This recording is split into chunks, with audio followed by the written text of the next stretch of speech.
Ya, Tommy dan Rahma, sidang lanjutan Jessica Kumolo Wongso saat ini telah mendengarkan keterangan dari saksi kedua, yaitu dari ahli toksikologi forensik Kombes Pol Nur Samran Subandi.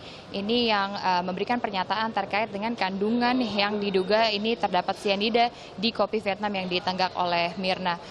Dr. Kombes Pol Nur Samran Subandi sendiri dipanggil karena dirinya memang merupakan konsultan Bank Dunia yang juga meneliti secara dalam terkait dengan sianida sendiri. Dan menurut keterangan dari saksi, sianida ini memiliki basa yang sangat kuat sehingga sekali saja mengenai organ tubuh ini akan dapat merusak organ tubuh yang terkena tersebut. Dan juga ketika masuk ke dalam tubuh ini akan mengalir sangat cepat, dan menurut keterangan beliau sendiri, ini sianida yang masuk ke dalam tubuh ini bereaksi sangat cepat sehingga belum sampai usus Wayan Mirna Salihin sudah tewas. Dan dari senyawa sianida tersebut ini juga diduga menjadi senyawa yang sangat kuat dan dapat menghentikan peredaran darah sehingga oksigen yang ada di dalam darah ini tidak dapat mengantarkan ke organ-organ vital lainnya di dalam tubuh seperti jantung dan juga ke dalam otak. Sebelumnya saksi pertama sudah didatangkan dari jaksa penuntut umum juga, yaitu dari dokter spesialis forensik.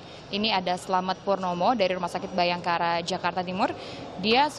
Saksi sudah mengatakan bahwa memang meyakini ada kandungan sianida di dalam tubuh Wayan Mirna Salihin karena adanya 5 hal yang cocok dengan kasus yang dialami oleh Wayan Mirna Salihin. Di antaranya adalah karena korban dalam keadaan sehat kemudian tiba-tiba meninggal. Ada juga karena kontak dari racun, senyawa yang diduga racun ini dengan tubuh korban, serta adanya racun di sekitar korban dan adanya gejala-gejala di mana Wayan Mirna Salihin ini meninggal setelah menenggak kopi Vietnam.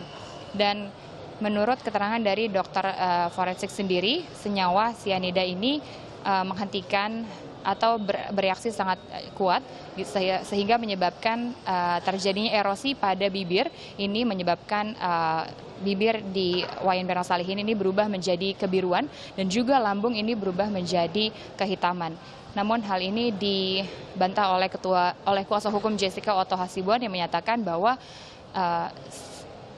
dokter tidak boleh menyebutkan bahwa terdapat sianida di dalam tubuh korban karena belum dilakukan otopsi. Dan berikut pernyataan dari kuasa hukum Jessica Otto Hasibuan. Jadi jelas dia bilang tadi itu, saya tanya, bisa nggak karena jantung? Bisa. Bisa karena stroke? Bisa. Kalau karena jantung bisa, stroke bisa, ya berarti segala kemungkinan bisa.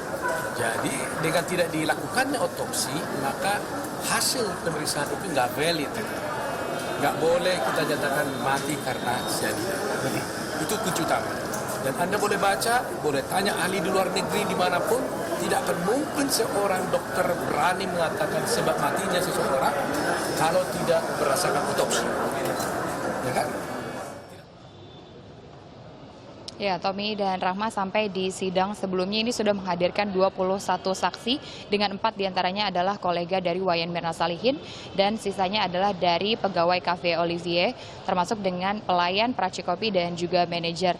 Pada hari ini dihadirkan 2 saksi ahli sehingga total ada 23 saksi, dan pada agenda selanjutnya ini akan dihadirkan penyidik dari Reserse Kriminal Polsek Tanah Abang sebagai pihak pertama yang menuangkan air yang terdapat di kopi Vietnam ke dalam botol untuk diperiksa di laboratorium. Tommy dan Rahma.